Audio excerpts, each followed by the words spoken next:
Magandang umaga, ito ang UNTV News Break. Dako po tayo sa Bangged Abra kung saan naroon ngayon si Pangulong Ferdinand Bongbong Marcos Jr. kasamang ilang opisyal ng Malacanang. President Bongbong Marcos, sir, members of the Cabinet, esteemed generals of the military forces and uniformed personnel, regional, provincial directors, and various national agencies. Speaker Romualdez, sir. DILG Secretary Avalos, sir. Apo Chavez Singson,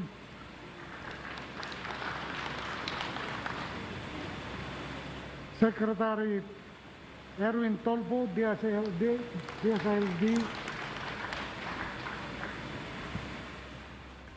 Congresswoman Ching Bernos, Vice Governor Joy Valera Bernos, municipal mayors headed by LMP President J.B. Bernos, sir. Patpagek nga kaprobinsiyaan na imbagnal daw tayo amin. If we were gathered here on regular day, sana masaya tayong lahat ngayon. But came the 7.3 intensity earthquake yesterday. And so here we are. But there is still so much to be grateful for. And that is our being here to provide relief assistance and comfort to our beloved Abreños. Thank you, sir, Mr. President.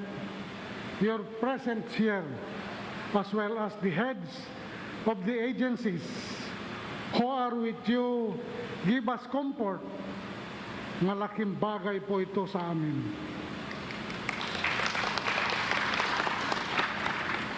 Salamat ng marami sa mga tulong na pumapasok na at papasok pa para sa ating mga kababayan Abreño. Of course, we continue to receive update our people on the ground. There is so much change, damage, so many injured, many pero pangako namin ang Abra ay babangon. Maraming salamat po. Thank you, sir, for the warm welcome. Next, to give an update on the effects of the earthquake is ASEC Bernardo Rafaelito R. Alejandro IV of NDRRMC. Good morning, Mr. President. Good morning. To the members of the Cabinet and to the Speaker, Speaker Romualdez, Senator Amy Marcos, to the Governor, and to the other local officials and members of the RDMC, allow me to present the updates on the magnitude 7 earthquake in northern Luzon. Scope of my presentation is as follows: the situation overview, monitored effects, and actions taken. Let me begin with the situation overview. Shown is the latest earthquake information from PBOX detailing the occurrence of earthquake at around 8:43 yesterday at Tayum, Abra, with a magnitude of 7.0. The highest intensity recorded is intensity 7. Also, based on records from PBOX, as of 2 a.m. this morning, there were already 798 aftershocks recorded in Abra.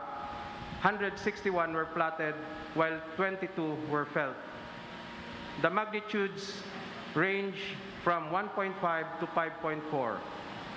Change in the number of aftershocks recorded was due to the validation made by PBOX. In terms of effects, for the affected population, a total of 4,969 families or 20,091 persons are affected in 110 barangays in Regions 1 and CAR. In terms of casualties, there are 5 dead and 131 injured. In terms of damage to infrastructure, there are damage reported in Ilocos Sur. Also, 61 schools were reported as damaged, as well as 3 bridges. As of reporting time, the cost of damage to infrastructure is 33.8 billion in Ilocos region alone. To date, the concerned agencies and regional offices are still gathering reports on the damage to agriculture and other assets. For houses, a total of 349 houses were damaged in CAR and Region 1.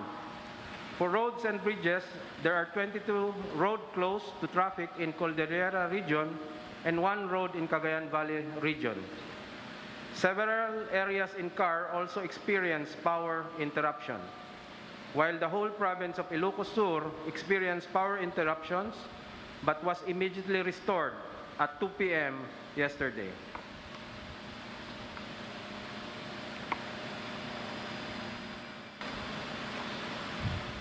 In the Cordillera, most of the earthquake effects were reported in Abra and Benguet, as shown. Also shown are the effects in Kalinga, Ifugao, and Mountain Province. Here are some photos capturing the extent of damage in the region. Now, for the actions taken, the NDRIMC conducted its emergency meeting with the affected regions via BTC since yesterday. The virtual EOC was activated and red alert was raised at the NDRIM OC. The NDRIMC directive was signed by the chairperson, was issued for Luzon regions on the reiteration of response actions. PBOX also conducted continuous assessment and organized its quick response teams. A total of 2 emergency alerts and warning messages were issued. This is in relation to the no tsunami alert. Specifically, the NDRIMC has directed its response cluster to monitor the situation, provide assistance as needed, and account all actions taken. Shown are the summary of actions taken by the response cluster. For search, rescue, and retrieval cluster, this is led by the Armed Forces of the Philippines. As shown, we have standby assets, that were deployed and also on standby for use. For camp coordination and camp management, protection and food and non-food items cluster, which is led by the DSWD, they have a standby relief amounting to 1.3 billion ready for augmentation. For emergency telecoms cluster, led by DICT, as shown, they're doing ongoing restoration together with the commercial telcos. For the shelter cluster, this is led by the DSUD. They have prepared shelter assistance with the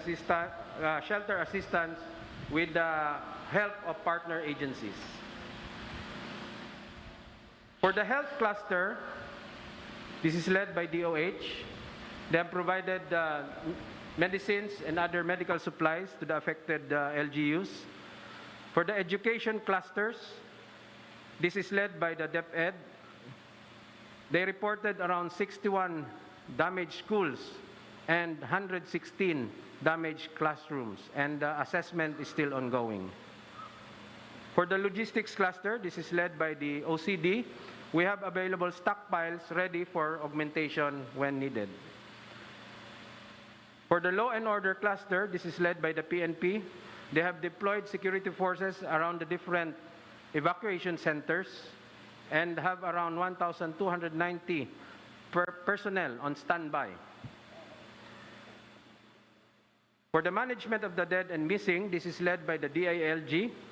They are doing the verification of the casualties of this event. Then we have the Philippine International Humanitarian Assistance Cluster, which is led by the DFA. They are monitoring offers of assistance. So far, we have received offer of assistance from Japan, specifically for search, rescue, and retrieval and other emergency supplies. The AFP also conducted its immediate aerial reconnaissance for rapid damage assessment over Abra, Bigan, and other shoreline of La Union area. Based on the assessment, there were minor damage spotted at Bigan Cathedral and Bell Tower, as well as road damage due to landslide. No other significant observations or assessments were made. Here is the detailed report from the AFP for aircraft S-70, as shown. They flew over Abra yesterday. Also, here is the detailed report from the AFP for aircraft S-76A, which flew over Vigan and La Union also yesterday.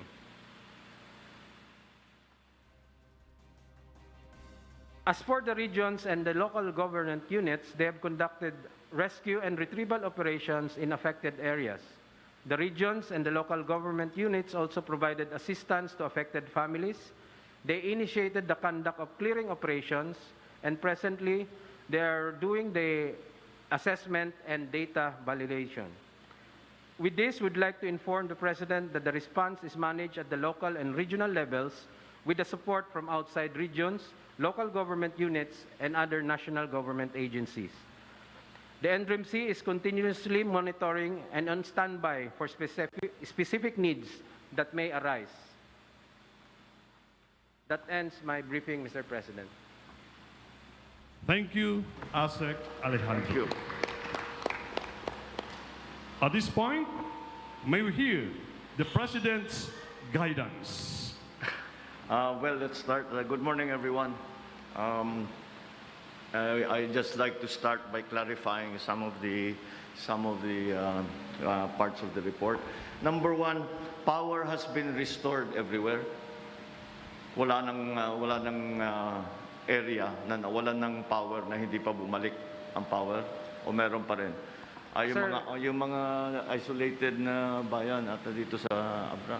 The seven towns in the mountains, ano? Yes, sir. Not all towns have power already, sir. Hindi pa po lahat. But when do we anticipate na bumalik na? Yan. Tama-tama ang ating mga...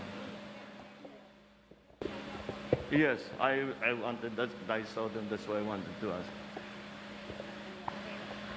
Good morning, Mr. President. Good morning. My name is Loreto Ciares Jr. I'm the General Manager of Abreco. Good morning. Please allow our technical assist to give you a brief report regarding Please. po sa Oo. extent ng damages ng Abreco.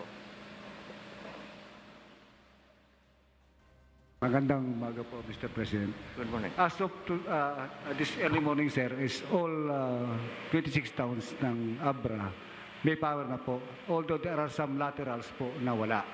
Katulad po, halimbawa po, yung isang transformer nasira, definitely po, wala po. Pero yung backbone line po, buong Abra meron na po, sir. So yung you have yung capability ninyo, yung capacity ninyo bago ng lindol, nasa 95% na kayo, parang gano'n. Naibalik na ninyo. Yes, sir. Yes, sir. It's Yes, sir. about in the Yes, so sir. significant. The next area I wanted to ask about dahil hindi masyadong maliwanag was the communication.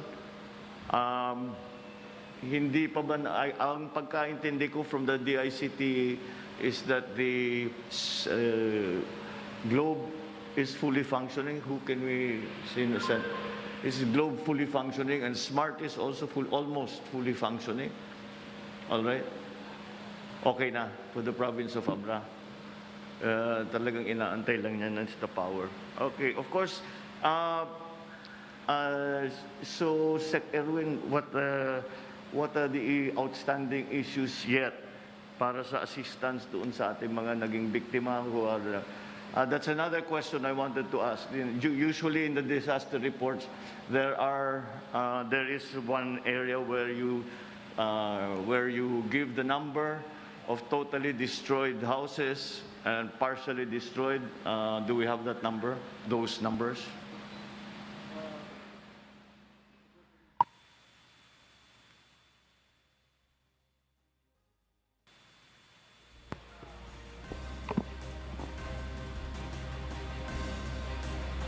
Yes, please, para alam natin what we are dealing with.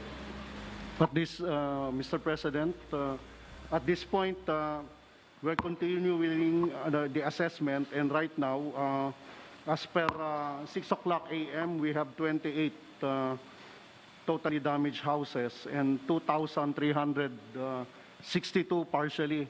Pero tataas pa to, sir, as the report sa kasi i-reach out pa natin yung mga outlying barrios, Mr. President. Yusek Solidum, are we allowing them already? Are we allowing them already to go back into their homes, at least the engineers, to inspect if they are safe? Is it already safe for people to, at least hindi pa muna yung resident, kundi yung mga mag-inspeksyon, to declare safe the Yes po. structure? Kung declared talagang structurally safe po yung mga building, pwede na. But people should be ready how to respond properly during aftershocks. Kasi malakas pa po ang posibleng aftershock, and just to brief po ang mga local government units, we expect aftershocks to continue for several weeks, pero the first 3 days po ang marami, and hopefully, pababa na siya. For example, the hospital, when ayaw pa nilang pumasok ngayon because it might still be unsafe and baka magka-aftershock. When is it safe for our people to go in to make the inspection and then start the repairs? Yung inspection po can be done right away. Can be done right Yes po. Oh, sige. Who will perform the Engineer po, Public Works and sa engineers. Public Works, Ninyo. Public Works ang gawa. Yes po. They will do the inspections. All right. The other, I think, Sector Win, I think dun sa human victims, yung mga homeless, how many people have been rendered homeless? Yes, Director. Oo. Ano Yes, sir. yung, Mr. President. yung statistic for homeless? Ang bali, actually, ang nakalagay ho dito natin is totally is 28, pero ang partially, so i-assess pa natin yan, is 2,362. Saan ngayon yung mga resident na yan? Ito po ay covered po ito, yung mga marami rito po sa Abra, tapos meron din tayo sa Kalinga, sa Benguet. Hindi, pagka homeless sila, saan sila tinakbo? Saan Ano sila po yan? dinala? Where did you evacuate them to? Dalawa po yan, evacuation centers, o meron silang napuntahan ng mga Here in kamag-anak sa Yes, na ibang lugar. Go, Vice Joy. Mr. President, we opted to accommodate all our evacuees sa open area like yung ganitong structure. All of the LGUs in the province po, we have evacuation centers, but it's not advisable to accommodate inside the evacuation center since meron pa po mga aftershock. Kaya yung mga merong mga basketball courts, we set up through the SWD, we set up modular tents for everyone. All right. How many now are in those evacuation centers? Actually, sir, we have 1,000 modular tents coming in, dumating na ito, and another 1,000 coming from Region 2, interoperability. So, parating ho ito, mga modular tents, pero meron na ho kaming na-set up dito sa Bangged. I'm looking for the number so that the DSWD knows how to prepare. Ilan ang aalagaan, ilan yung papakainin. That's yung basics. Basic. How long will we have to be keeping them in the evacuation center, all of this, para alam ng DSWD kung ano yung trabaho nila. Yes, Yes, sir. If I may, sir. OIC Faustino, sir. Sir, we have a figure here. We have the reports coming in from the affected regions. We have a total of 969 families, or 20,000 persons, more or less, that are affected in 110 barangays in Region 1 and the Cordillera Administrative Region. Inside evacuation centers, 31 evacuation centers ang nabilang natin, sir. We have around 2,312 families and in Regions 1 and Cordillera Administrative Region. Then outside evacuation centers, yung mga tao na temporarily staying sa relatives nila or friends o naglagay ng mga tent sa labas ng bahay, we have around 413 families or 1,637 persons, sir. The whole, sir, regions, CAR and Region 1, sir. So these are the numbers, sir. all right, thank you, sir. Sir, let me add to that. Yung affected families po, basing as of 6 a.m. kanina, sir, is around 4,969 dito po. Persons, to translate that in individuals, like 20,091. Nasa evacuation centers po natin ng families is 2,312. And persons, yung bawat tao, sir, is 8,314. Outside evacuation centers, sir, yung wala po sa mga evac centers sila, pero diyan po sa tabi ng bahay lang sa labas po, yung iba opted to return home, 413 families po. Persons po is 1,657, Mr. President. Damaged houses po, partial is 9, totally damaged po as 349 so far, but it might still go up, sir, according to the LGU. All right, mabuti na lang you don't see any of this from the air. All right, so that is going to be at the very least, kasi as you say, tataas pa yung number niyan eh. Yes, habang sir. makatanggap na tayo ng report, lalo na yung mga malalayo. So I think we are prepared for that kind of number. We are, sir. Basing on your instruction po kasi during the SONA, sir, morning pa lamang, we have already deployed all these food packs in prepositioning. Hindi lang po food packs, pati po non-food items have been prepositioned already, sir, sa mga provinces. Kagaya po dito sa Abra, sir, nag-preposition na po kami nung morning pa lang po ng SONA ninyo, pinadala na ho lahat dito. Ang anticipation namin, sir, was flood and landslide, hindi po earthquake. Pero we have already distributed, sir. Yeah, that's what we were worried about in the very beginning, na umulan, that will make the situation work. So we do what we usually do, work together with the local government so that we can make sure na walang nangangailangan na hindi natin nabigyan ng tulong. That's just the LGUs are always the ones, the municipal mayors, the governors, the vice governor, ay kayong nakakaalam kung what the situation is on the ground. So our communications is back, yung kuryente is back. Wala namang nasira na water supply. Yes, and I mean. Yes, with all due respect, Region 1 is not completely back in terms of power, and even in Batak there was no power this morning in certain barangays such as Kiling Sur and those beside and surrounding MMSU. The same goes for certain coastal towns. They're still in the dark.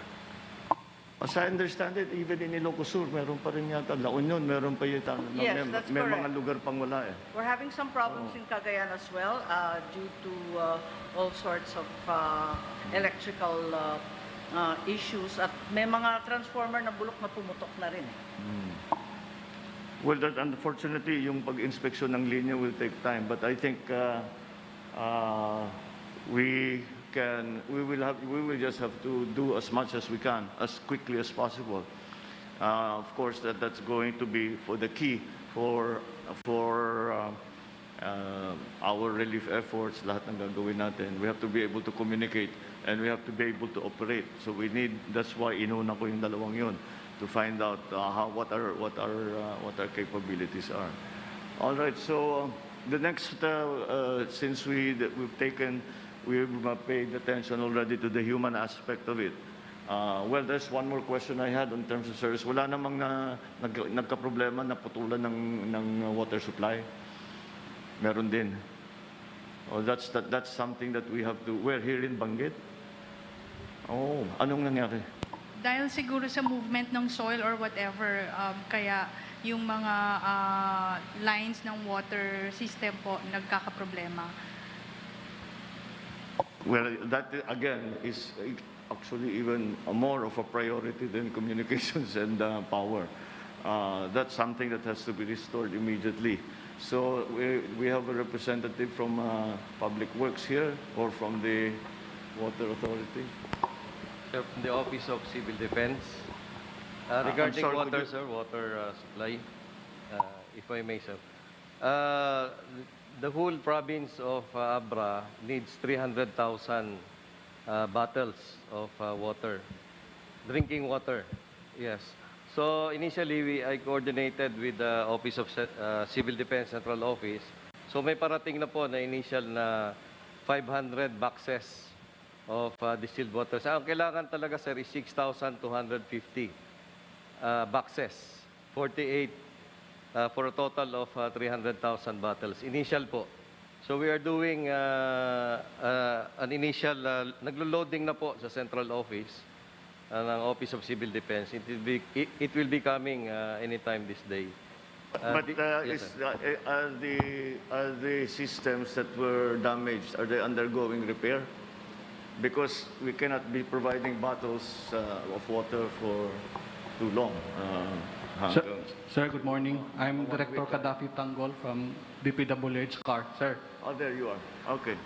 With regards to the water system, sir, the maintenance and the operation were delegated to the local water works now. So they have the responsibility for the maintenance, sir. Cannot provide assistance to the local government para maging mas mabilis? Sir, the first instruction of Secretary Bunuan for us is to make all our national roads and bridges passable. Correct, yes. So we started dun sa, we have 22 road closures, and then for CAR, we still have 3 na road closure. So after which, we will assist also the local government units in clearing their local roads. Yun ang instruction ni Secretary Bunuan, which we are doing now. And nagpalabas din, sir, ng assessment team si Secretary Bunuan, both from the central office and from the regional office, to assess the situation of our infra and other buildings. Kasama na yung sa school buildings, hospitals, and other government facilities. So this assessment, sir, is ongoing na since yesterday, and we will submit the report tomorrow, Friday. Yun ang binigay sa amin na deadline, sir. All right, but we have to put together a plan to restore the actual water systems Yes. as quickly as possible. Yes, Senator. Yes, Mr. President, if I may. I'm sending up a solar purifier, and we've found in Ilocos Norte that those are very helpful. You don't have the disposal of plastic and all the other issues that surround distilled water. So perhaps the national government can begin to procure solar purifiers for these disasters. In the meantime, I'm sending one to Abra. Very well. Mr. President. Sir. One of the things that we have found useful in all of the disaster, pagka water supply ang nagiging problema, are the water purifying systems that are very simple. You've seen them before, yung nasa balde, and then they have a filter. We should procure more of those because immediately water is always going to be a problem. Para hindi, things like cholera, diphtheria will come into play. So tignan natin na mabuti yan. I think, in fact, I know already of a source where we can immediately get them. There is it is actually an aid agency. And yun lang ang trabaho nila. Nagpo-provide sila nung ginamit natin sa iyo. Mr. President. Yes, I think that's the NGO called Spring that was very present in Yolanda in Tacloban. Yung maliliit, maganda niyan is it's sufficient to supply 100 people per day. So if the barangay has 4, 5, 6 of them, at least may tubig na. We also have an indigenous technology using the burnay to filter by layer the impure water into potable. Well, we have to try everything. Basta pakuluan lang ng konti just to be sure that everything is safe. Yes, Sec. Mr. President, yung sinabi ni Senator Amy, tama po yun. In fact, MMDA is now here with 10 water purifiers. We've issued, ginamit po namin ito nung huling Odette sa Bohol at sa Samar. So naka-standby na po sila. Siguro solar powered din po sila. Lalagay lang ito sa isang poso o kung saan at it could really pwede mag-supply sa isang barangay. Andyan na po, the 10 teams. Ang isang barangay, how many? Ito po ay 10 makina po ang dala po nila. Nakasakay sa truck? Ano po ito? Portable po ito, sir. Very portable. Yes, sir. Okay. Na-test na po na, gamit na po namin ito and magdadala. And they're now here at the Capitol, the MMDA Research Center. Kailangan natin lahat yan. But I'm particularly interested doon sa that simple purification system because we don't know how long it's going to take. So iiwanan, mabuti meron silang water supply, iwanan na namin sa inyo diyan. Kasi ito, when more or less there is a supply. But we cannot depend only on water bottles. After a while, and then makikita ninyo daming plastic bigla sa barangay ninyo. Maglilinis kayo ng husto. So all right. So yes, those are the critical parts, I think, to support the not beneficiaries, the victims. In the meantime, hanggat sila'y makabalik.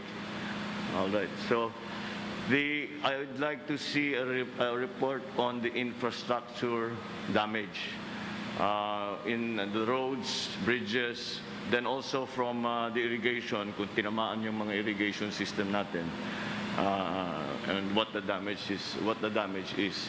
So maybe the Public Works can give us a report on the Good morning, sir. Yes. Here we will start with Cordillera, and the next reporting will be by Argitan of Region 1. So, for this particular incident, we were able to deploy 408 equipment and 2,228 manpower. That's for CAR and Region 1. Next slide, please.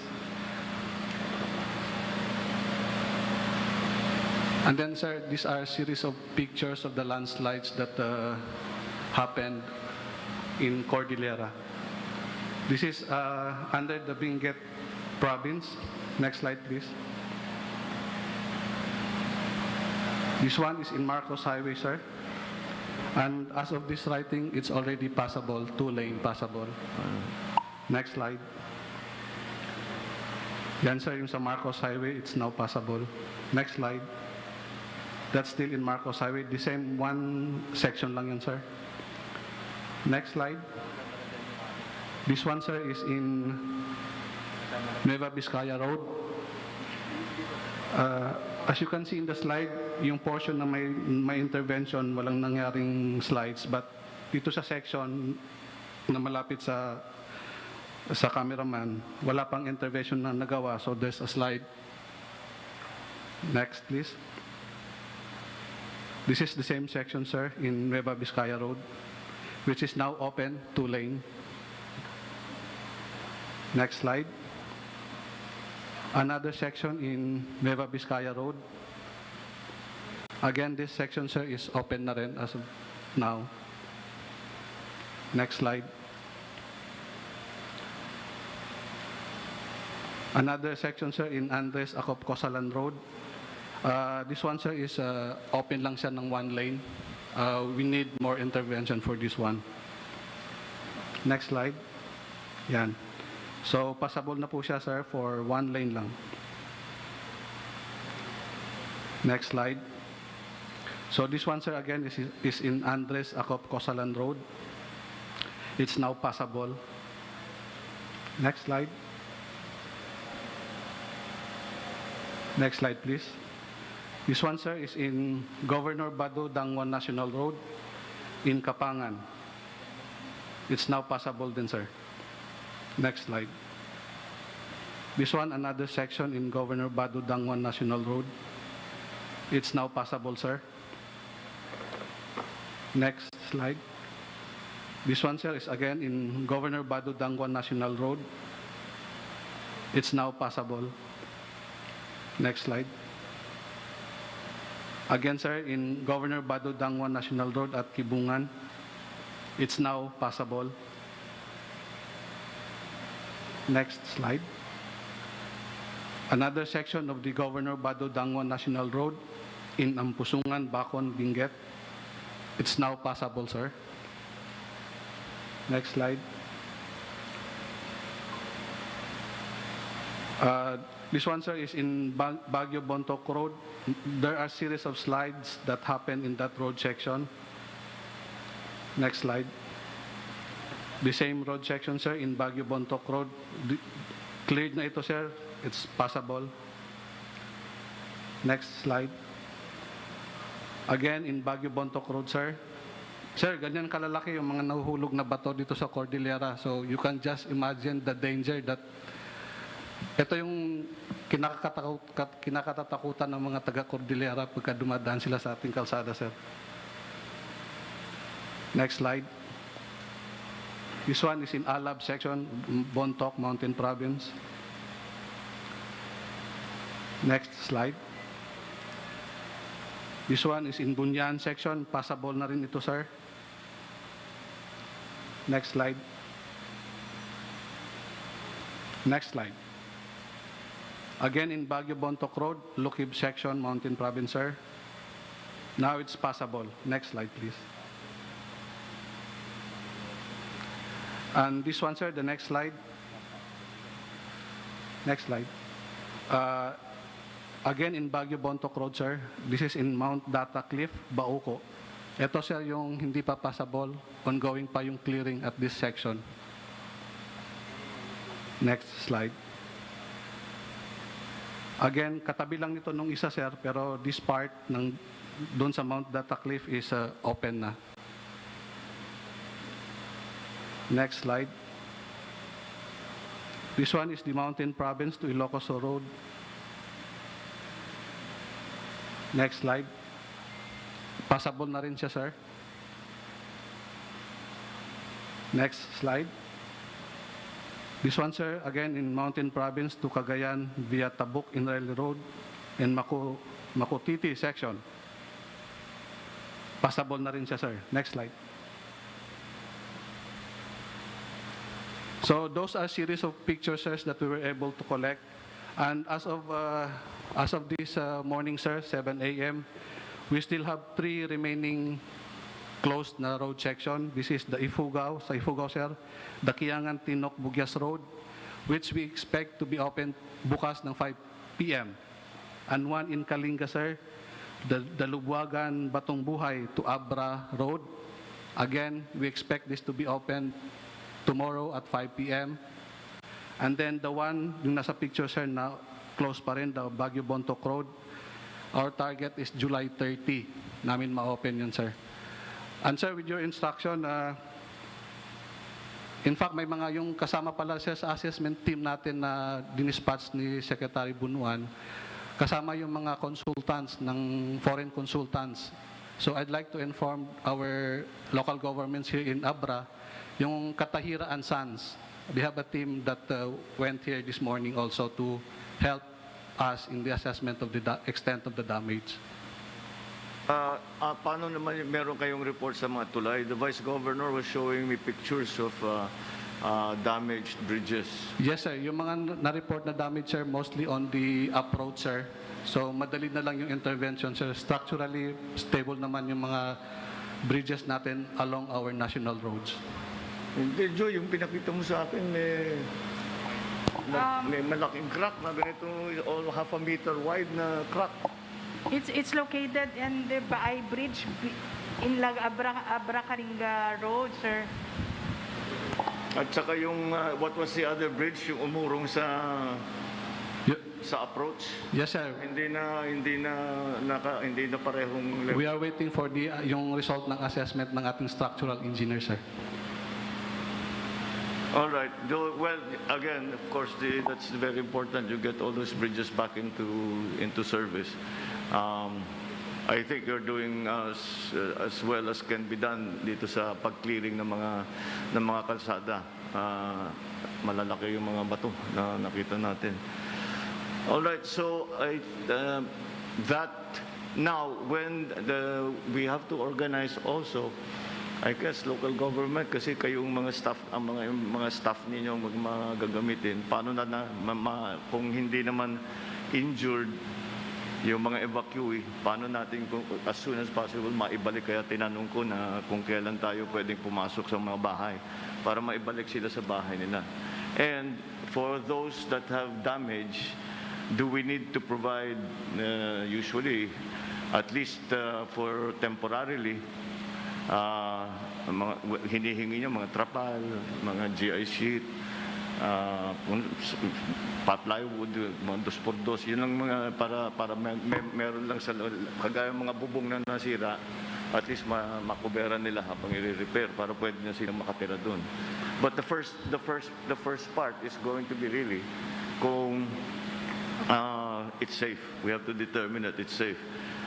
And until when po kaya, Mr. President? Kasi most of the families are on the streets, or they use the camping tents outside their houses. So they are waiting for us, for our advisory, kung kailan ulit sila papasok sa bahay nila. Yusek Solido, maybe you can guide us. Ang pinaka-importante po, Vice Gov, is ma-inspect ng mga engineers kung structurally sound yun. Kung walang sira, mas candidate na bumalik agad. Basta masigurado na structurally safe.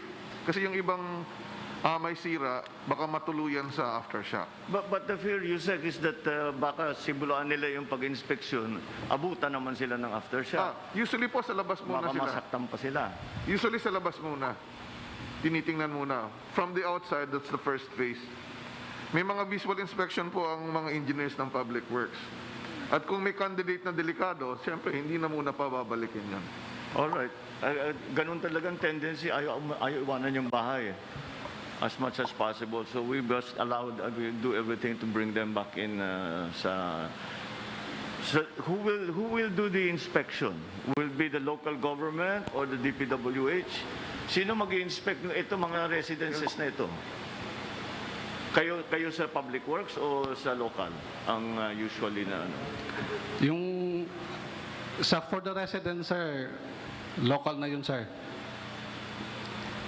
Right, maybe you can give But of course, sir, DPWH is always, we're here to, we can assist naman. If the national government provide some technical assistance. Sige, sir. Oo. Yes, Kasi ilan ang engineer mo sa Kapitolyo? Yes, if I may, Mr. Yes, President, please. Yes, regarding inspection and structural integrity and soundness, since Region 1 is present here, I just came from Ilocos Sur, Manong Chavit is here. The destruction among the heritage churches, for example, is overwhelming. We inspected Bantay, the Vegan Cathedral, as well as Tunghayan Church. They are or should be condemned shortly. However, it is known to us that the Public Works, for example, is hardly competent to assess the integrity of these centuries-old churches. May I encourage the Speaker being here that the budget be put aside for proper structural integrity that is non-destructive. I have done this. At least I've got a bill for it for Poway Church before. Medyo mahirap-hirap siya, highly technical. May rebound hammer test, ultrasonic pulse velocity, electromagnetic cover, meter test, Windsor probe, and on and on and on. You have to contract specialists for this, but clearly for heritage churches, this is necessary. Secondly, I'd also like to pitch here that much of the infrastructure really in Region 1, CAR, and Region 2 is over 50 years old, which by international standards is ancient and should be replaced.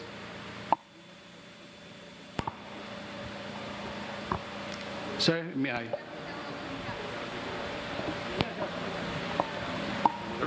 Mr. President.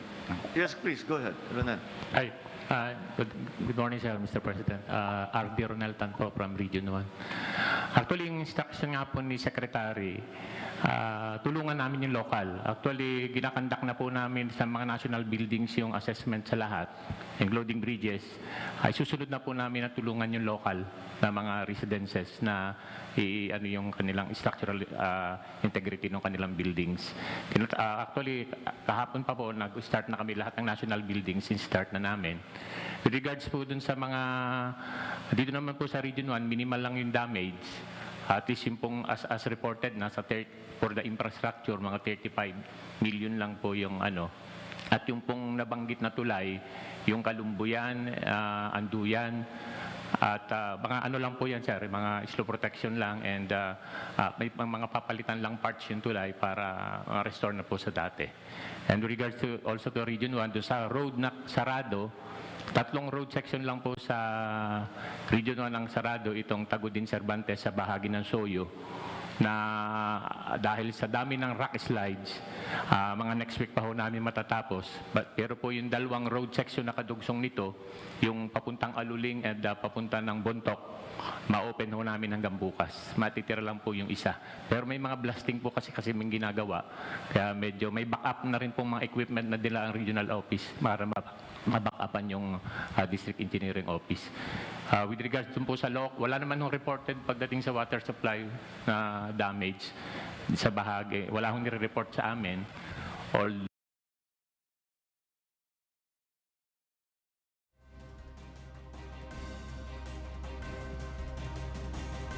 Wala naman hong reported pagdating sa water supply na damage sa bahagi. Wala hong nire-report sa amin.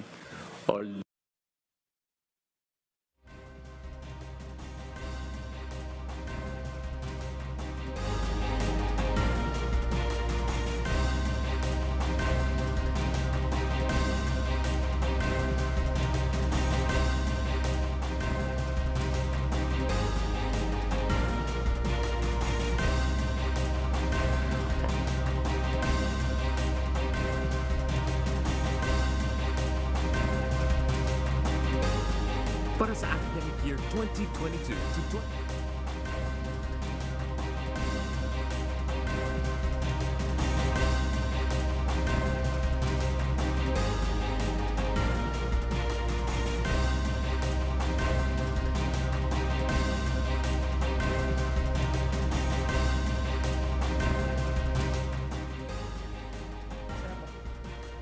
Samantala, binuksan na sa mga motorista ng Department of Public Works and Highways ang ilang mga national road sa Cordillera Administrative Region at Ilocos Region. Batay sa report ng DPWH, as of 6 a.m. ngayong araw, maaari na muling daanan ng mga sasakyan ang ilang mga kalsada sa Abra. Kabilang na ang Kalingan Road, Ilocos Norte at Cervantes Road. Habang sa Benguet, binuksan na rin sa mga motorista ang Asin Road, Marcos Highway, Benguet Nueva Vizcaya Road, Baguio Bawang Road at Congressman Andres Acop Cosalan Road. Kasama rin sa mga pwede ng daanan ang Mountain Province, Kalanan Pinukpok, Abot Road at ang Kalinga Abra Road. Gayun din ang Mountain Province, Cagayan Baya Tabuk Enrile Road at Mountain Province, Ilocos Sur. Samantala, patuloy ang isinasagawang clearing operations ng DPWH sa 8 pang kalsada sa CAR at isa naman sa Region 1. At yan ang mga balita sa oras na ito. Para sa iba pa mga balita, maaari po kayong bumisita sa official social media accounts ng UNTV News and Rescue. Ako si Bernard Dadis at dito sa UNTV, Diyos ang aming sandigan, serbisyo publiko ang aming pinahalagahan. Magandang umaga.